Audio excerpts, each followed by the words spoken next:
Ini seharusnya juga tanggung jawab Gibran ya. Apalagi Gibran pada saat lalu menjanjikan 19 juta lapangan pekerjaan. Tetapi bukan 19 juta lapangan pekerjaan yang didapat, melainkan malah ada PHK yang sangat wow sekali. Di mana peran Gibran ya? Jangan hanya memikirkan skincare, jangan hanya memikirkan potong rambut siswa, makan bergizi gratis. Ini menurut saya lebih urgent sekali.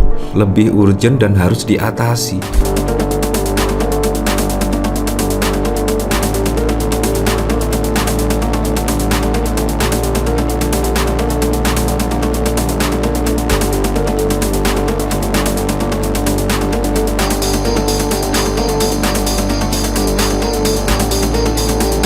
Sebelum menyaksikan video ini, pastikan bosku jangan lupa subscribe, karena subscribe itu gratis plus bonus tonton video terbaru setiap harinya. Jangan lupa ya. Kadang-kadang saya merasa aneh ya dengan kementerian di Pak Prabowo ini ya. Bayangkan pada saat lalu juga ada aksi Indonesia Gelap. Bahkan juga pada saat lalu ada yang menyuarakan kabur aja dulu. Dan kalau kita lihat juga ada pabrik yang mau tutup ya, seperti Sanken. Dan bahkan kalau kita lihat pemberitaan dari sini ya, yaitu ada PT Danbi Internasional yang konon katanya ada 2000 karyawan lebih. Nah ini juga terancam PHK. Dan dari perusahaan Sanken bahkan juga akan mau tutup atau berhenti beroperasi, dan konon katanya pindah, entah pindah kemana. Nah tetapi yang cukup unik dari Kementerian Pak Prabowo bukan memikirkan nasib para pekerja di sini yang akan di PHK dan lain sebagainya. Malah Budi Ari bertemu Pak Jokowi membahas partai super baru. Ini sangat lucu sekali. Kalau misalkan roda pemerintahan itu hanya melakukan dendam politik dan lain sebagainya ya, kalau kita lihat itu ya, menurut saya dendam dengan PDIP. Kalau kita lihat kan memang seperti itu. Wah, seolah-olah super power dan lain sebagainya. Menurut saya itu janganlah, jangan. Karena pemerintahan itu seharusnya hadir untuk masyarakat. Apalagi juga ada ancaman PHK. Apalagi perusahaan Sanken juga akan pindah. Seharusnya dibuatkan regulasi apa gitulah sehingga tidak ada PHK massal dan lain sebagainya. Ini sangat mengejutkan sekali. Tiba-tiba Budi Ari malah membahas partai baru di tengah ya, Anda tahu sendirilah fenomena saat ini perpolitikan, dan bahkan juga betul kemungkinan ya apa kata netizen-netizen Indonesia Gelap dan lain sebagainya, di tengah efisiensi anggaran dan lain sebagainya, malah bukan mikirkan masyarakat, malah berpikiran untuk membentuk partai baru dan lain sebagainya. Menurut saya menteri-menteri seperti inilah yang harus direshuffle oleh Pak Prabowo Subianto ya. Nah, apakah Budi Ari bertemu dengan Pak Jokowi ini ada ketakutan akan direshuffle? Ya kalau kita lihat pada saat lalu Pak Prabowo itu dengan tegas, tidak ada angin, tidak ada hujan, tiba-tiba langsung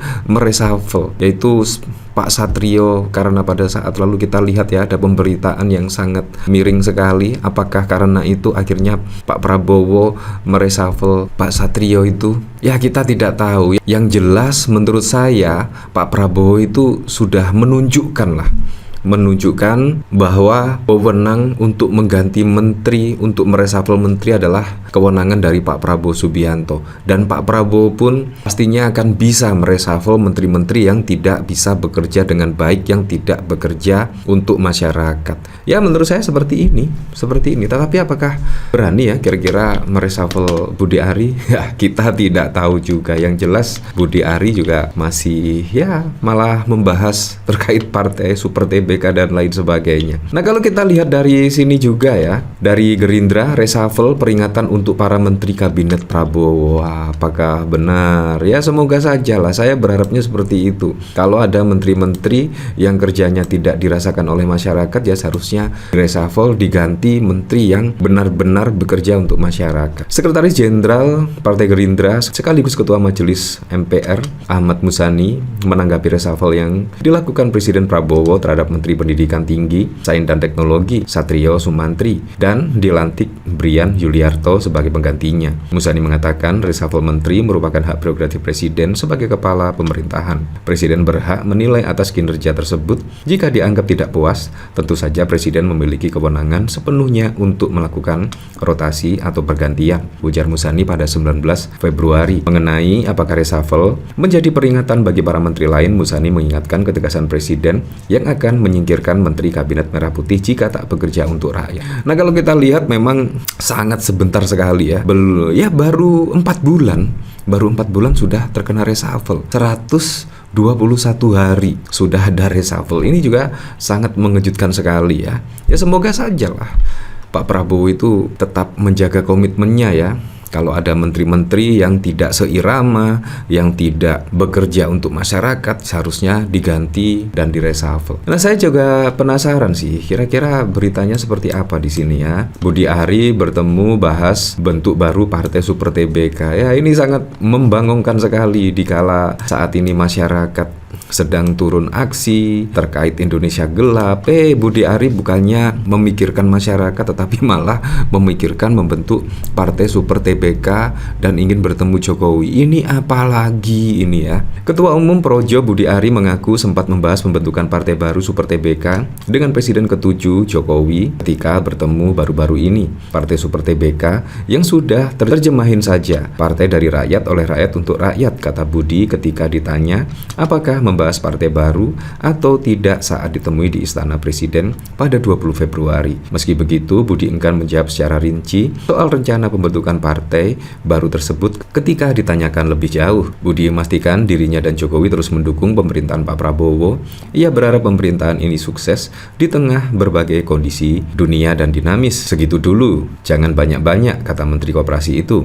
Budi sempat mengaku ingin bertemu Jokowi usai digelarnya reshuffle atau kocok ulang kabinet perdana oleh Presiden Prabowo Subianto pada 19 Februari. Sebelumnya Jokowi sempat melontarkan pernyataan partai perorangan saat ditanya perihal dirinya sudah tidak lagi menjadi bagian dari PDIP. Pada Desember 2024 lalu, Jokowi tidak menerangkan lebih jauh apa yang dimaksud dengan pernyataannya tersebut. Ya, seperti itulah. Nah, kira-kira bagaimana ya? Bukannya memikirkan ini, terancam menganggur 2.000 karyawan pabrik di Garut dirumahkan, dan bahkan juga ada perusahaan Sanken pindah.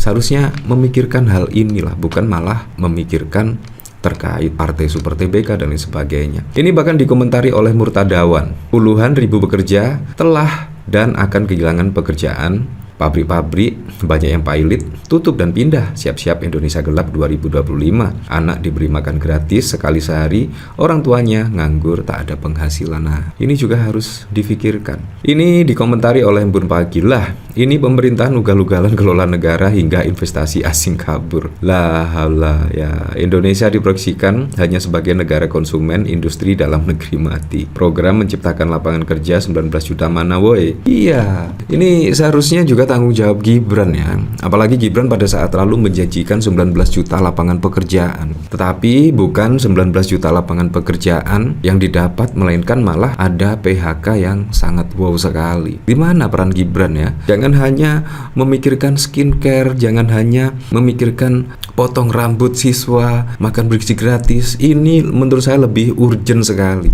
Lebih urgent dan harus diatasi. Bayangkan kalau tidak diatasi ya, banyak pengangguran. Ini menurut saya juga akan sangat wow sekali. Bagaimana nasib masyarakat ini ketika tidak ada yang turun tangan mementingkan dirinya sendiri. Kalau kita lihat Budi Ari mementingkan Partai Super TBK, Pak Jokowi juga, Gibran malah seringkali meninjau makan bergizi gratis, membagikan skincare, dan bahkan juga melakukan rahasia potong rambut dan lain sebagainya. Ini juga sangat lucu sekali, sangat berbeda sekali dengan apa yang dijanjikan pada saat kampanye yang lalu. Ya, untuk selebihnya kita kembalikan lagi ke masyarakat menilainya seperti apa.